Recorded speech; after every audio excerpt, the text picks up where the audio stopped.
And welcome back to Press X for Chromosomes, where it's officially Matt time.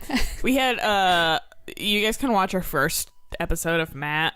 It was a little while ago. It was like 10 or 11 or something like that. During Joseph. There's thumbnails for it. You'll figure it out. like, That's yeah. the perfect excuse of go look for it. Yeah, just look for it. Like, there's thumbnails that'll literally just show you which one it is. It's pretty easy to tell.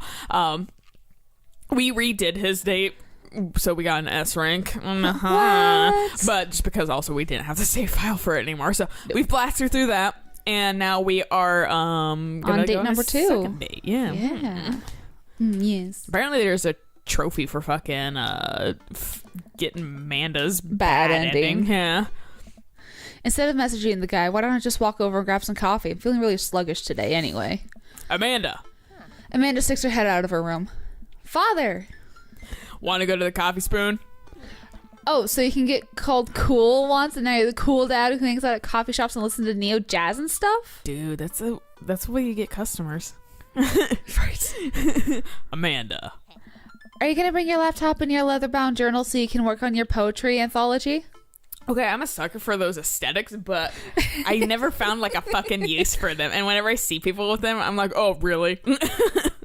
Leather-bound journals, or? Yeah. Oh. Like, what's exactly what she's fucking talking about. Like, around journals and, like, laptops and stuff. Because I love the aesthetic, but no one, like, generally actually uses that stuff. My brother even was like, oh, I like writing in journals, but I also don't write in journals ever. Yeah, I do have 2 leather-bound journals, and one's been written in. I was young, and I went back and read it and went, whoa. Immediately closed it and put it back away. Like, that's not gonna see the light of day. I would have fucking read it just for like sheer cringe. Oh no, I did read it. Oh, the full thing? Oh yes. That's awesome. And then I hated myself and went, yeah, there's a reason why I just went on that path. Look, honey, do you want me to buy you coffee or not? Let me grab my laptop and leather-bound journal. Nice. Amanda and I make a short walk over to Coffee Spoon. This place is quiet today, just a few people hanging out reading books in the cozy little nooks. I walk up to the counter and see a familiar pierced face.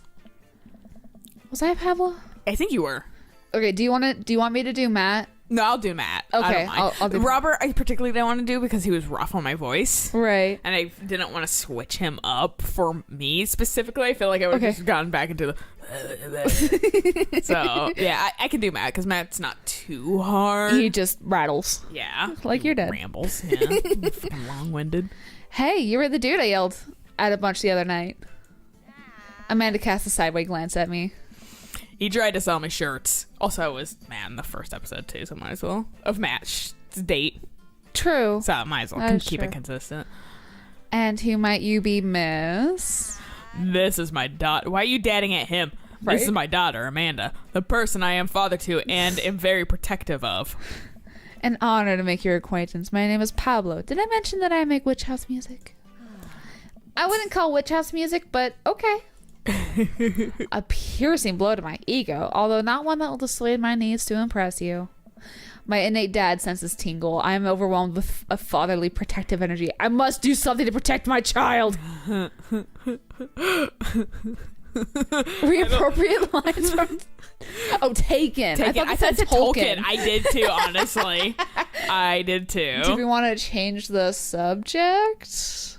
I don't think this matters, honestly. I'm kind of looking because Matt confuses me. So I just kind of was like,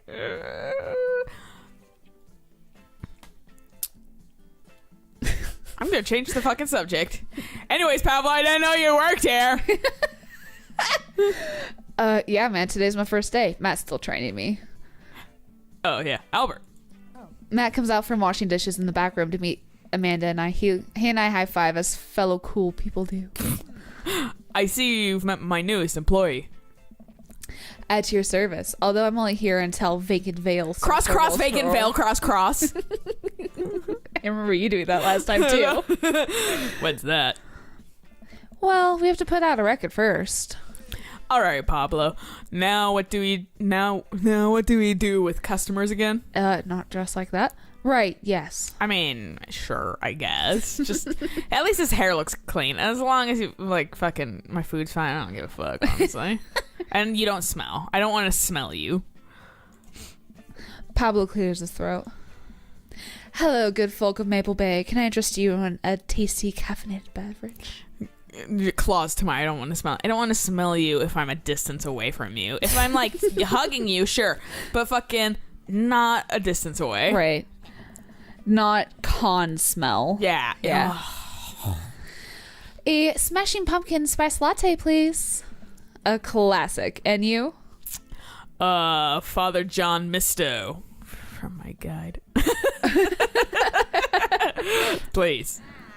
That might be the worst pun I've ever heard. Hey, it's pure comedy. I forgot I'm him already. Yeah, puns are the highest form of comedy. Okay. Not according to Mary. Oh, yeah. No, I don't think she'll be in this one. I hope not. I'm tired of Mary. Yeah. 3 times in a row. I know. Fucking right off the fucking bat. Oh, I was making a joke off. Father John Misty has an album called Pure Comedy, and the drink is naming and the drink is named after Father John Misty. So yeah. Never mind. Coming right up. Pablo gets to work making our drinks while Matt observes him. He'll get the hang of it. For as a goofy dude as he is, kid works hard. Hey man, that concert was a lot of fun. We should hang out again. Can't recently. Hell yeah. I'm actually just gonna be done. I'm actually gonna be done training Pablo in a couple hours and was gonna go record shopping. Want to come along? Absolutely. Pablo brings us our drinks and Amanda buries herself in her laptop. I spend my time sipping my drink and cracking jokes with Matt. Last time we hung out, he told me that he had trouble hanging out with other people, but for some reason he and I can talk and joke like old buds. It's weird. I feel really comfortable around him. Once Matt feels comfortable leaving Pablo on his own, I say goodbye to Amanda and we start walking to the record store. Hey, have you ever been here before? No, I mean, we have a record player sitting in the living room, but all I have are 2 copies of Frampton Comes Alive. What? I feel like I'm gonna be just confused this entire route, to be honest. I like music, but I don't know a lot of, like, I don't know a wide range of music. That's my issue. So it's like, okay. This would be perfect for my dad, because my dad knows a shit ton of music. Yeah, like, I mean, I got John classical shit. And then I listen to obscure SoundCloud shit. That's it. Right. I'm okay on the slight emo scene, but that's about it. Except on that one. To be fair, I wasn't really thinking about it. You were like paying attention. The next line, I would have been like, "Oh, fucking Christ." Oh, this should be fun then. We're gonna find you some good stuff. The walls of the store are packed with posters, artwork, stickers, and records. A few people mill around flipping through the milk crates of albums. Some indie band is playing through the speakers. It's a nice vibe. This is not like milk cratey, but okay. No. So why do people still buy records? Is it kind of outdated? Isn't it kind of outdated at this point? Dude, it's cool. Right? There's a lot of people who will try to tell you that vinyl sounds warmer or more true to the artist's intent, but really I think it's just nice to collect records. That's my dad. He's like, they sounds more true, more fucking, yeah. He was trying to tell me because we were watching... We watched a movie at the Cinerama recently that was like in 70 millimeter, and I was like, what's the difference between that and fucking digital now? Like, there's no difference. He's like, there's a difference, trust me. No, it was like, I bet there isn't. I think you're just fucking trying to convince yourself that there's a fucking difference.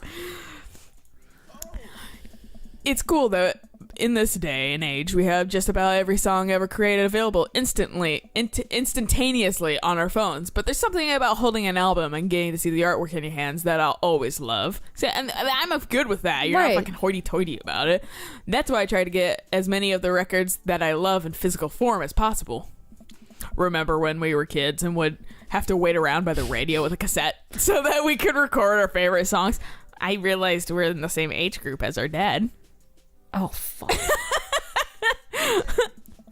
At least the tail end of that age group, because I did that. It made each listen really special, and mixtapes were even cooler because of how much work they took. Now you just make a playlist. I think the last time someone gave me a real mixtape was in high school. I look around the multi-level record store and spot some genres. Future wave, jungle, anarcho-punk, non-Boltonian. I have no idea where to even start. Me too. Future wave sounds cool though. Mm-hmm. Man, this is a little overwhelming. Here, let me help you find something you might like. If you were a milkshake, what flavor would you be? What? Purple.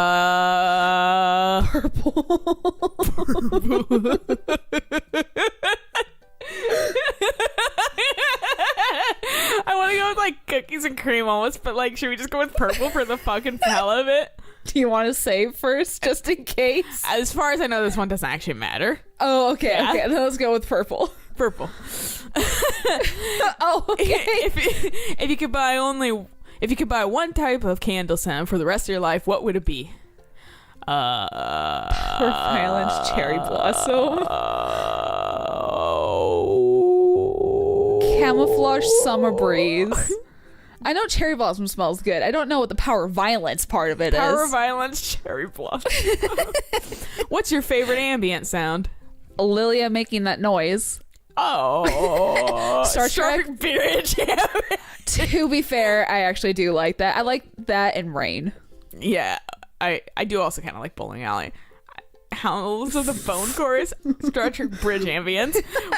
What's your favorite dream vacation spot? My backyard. Inside an active volcano.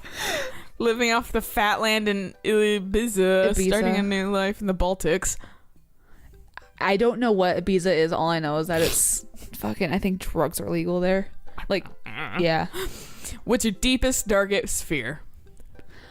Wow. Or worry that Okay. people are nice to me only because they want something from me. I fear that I don't deserve happiness and won't ever get it. What if nobody exists but me and I fabricate this universe saying you too to the waiter when he tells you to enjoy your food? That thinks for a moment.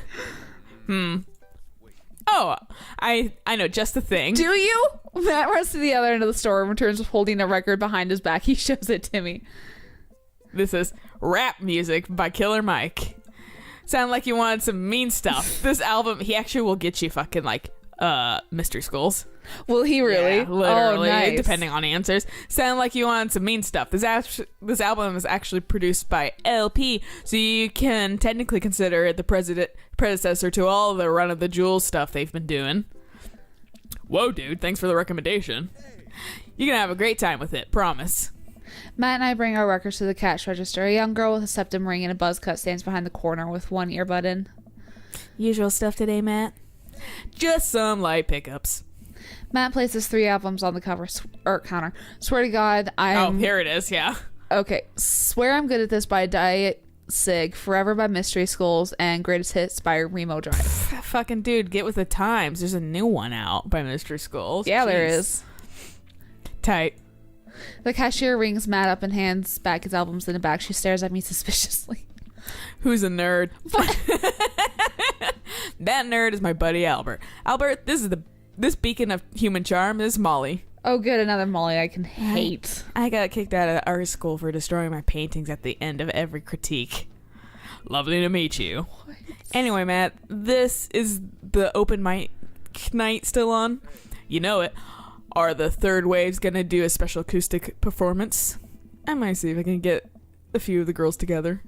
There's an open mic night going on. Did you see my fucking mic in the background? Dude? Yeah, dude. We do it every month at the Coffee Spoon. Some amazing talent always comes through. Got a flyer for it right here. You and Amanda should come by that night. Matt blushes. I mean, if you're not doing anything. Will cross fake and cross be playing. If only. If only. I finished paying for my record and we head out of the store. Man, what a trip down memory lane. I haven't been in a record shop like that since Vans had shag carpeting. Ugh. Mm-hmm. Now that you mention it, isn't it strange to think of all those weird little musical memories? How do you mean? Well, I think music is a very time and place sort of thing. A song is important to me, not only in that I think it sounds good, but where I was and what I was doing when I listened to it. There's music that reminds me of exes, of struggling through school, of being so poor that I didn't know where my next meal was coming from, all that stuff. And listening to those songs reminds me of those moments of my life. Yeah, now that I think of it, even the pop concert Amanda made me take her to is special to me. I mean, I'm not really a fan of the band, but hearing their songs on the radio reminds me of how young and excited Amanda was. And then even reminds me of a younger me going to see my favorite bands and concerts with all my friends. And then that reminds me of my young parents going to just fucking Inceptions. We would always go to my friend Cynthia Chapman's house beforehand and smoked pot in her basement like we were so slick. Her parents definitely knew what we were doing. Yeah, because pot stinks. Today's pot stinks. Back then, it was a lot less. It wasn't nearly as strong as it is. Oh, okay. Yeah. That's one thing that my dad says constantly, apparently. Huh. Like, he was like, pot is fucking crazy now, but it was not like that back in the day. Interesting. Yeah. Wait, when was the last time you smoked pot? That seems out of the blue. Matt stops and thinks for a moment. I mean, he was talking about us, so I might as well fucking... Oh, was he? Yeah. Okay. Well, he's saying he's smoking pot in the basement. That was Albert talking, wasn't that? That was. And Albert was asking Matt. I just don't look at somebody being like, when was the last time you smoked pot? Well, I mean, it's in the same conversation line, so it doesn't... It's not a off-topic thing. It's been decades. Dude, me too. Want to smoke pot? Where do you even get pot now? Is it even what the kids call it these days? I don't know. I think you do. But I bet I could find out. Do you want to get high and listen to our new records? Say no to drugs. I feel like, yeah, why not? But I'm like, yeah, why not? Yeah, why not? Yeah, why not? Matt pulls out his phone and starts texting. After a few minutes, he looks up and smiles at me. Molly's got a hookup. Says to meet me in an alley near the coffee shop. It was either going to be her or Pablo. This is the alley? Yeah, I was thinking Pablo, honestly, but yeah. Okay, if it turns out that it's the feds, you make a break for it, and I'll take the heat. Just promise me that you'll raise Amanda like she was your own. You realize that weed has been legalized in the state, right? I definitely knew that. Then why are we meeting someone in a fucking alley? Yeah. But we live in dangerous times. Who knows what lurks in the seedy underbelly of Maple Bay? We could find ourselves on the wrong end of a deal gone bad. Just look out for Amanda. I swear. Oh, here's a guy. Coming around the corner of one of those nasty grease dumpsters, shrouded in darkness, is a lean figure dressed in all black. It's Lucian. Excuse me, Mr. Drug Man. What if it's fucking... I was gonna be like, what if it's Spin Master Quinn? But Spin Master Quinn isn't lean. He's not particularly fat either. No, so. but he's not like... He's average, I guess. Also, who knows? His clothes are baggy. Surprise, the person almost jumps out of their skin. It's Lucian's, Damien's son. Who sent you? We're cool, man. We're cool. Says who? For all I know, you could be with the feds. Actually, weed is legal. Prove you're cool. What? I need to know you're down or I bolt. I like this one. I know you're dead. Look, man, we're trying to buy drugs from you, and we know you sell drugs. You have dirt on us. We have dirt on you. We're in this together now. Look, it's fine. I get it. Buzzcut Molly said you were coming. Not sure if I'd want that name, but right now, that formalities are out of the way. Let's make a deal. Let's make a deal. All right. How much do you want? One. One what? Yeah. He means weed, Lucian. Yeah, but how much? One. One? Oh my god. Look, here, take this and give me $10. Just don't tell my dad. Let's all forget this ever happened. I'm calling Damien right now. Yeah, right. I won't tell your dad if you don't. Lucian hands me a baggie of something and disappears down the alleyway. I open it and take a deep whiff. Smells like genuine drugs. Yes, sirree. That went smoothly. Yeah, we should get off public property before we smoke this. Great idea. Let's head back to my place, yeah? Carmen said to stay in your room. Matt and I walk back to our cul-de-sac and stop at a gas station on the way to buy rolling papers and soda. I feel like I'm 16 again. Oh, it's like fucking that, like, also Louis C.K. fucking bit where you just like, pew! He's like, this shit's way stronger than it used to be. Carmen, oh, sorry. Excuse you! You know what? I've been the dating dad the last 2 rounds. I have it now. No, yeah. I was No, that's right. You were Damien, weren't you? Blah. Blah. Carmen said us having a sleepover tonight, so that gives us all the time we need to do drugs. Awesome. Let's do some drugs. And with that, we're going to stop it here, so we'll catch you guys on the next episode when we do some drugs. What? So until then, bye!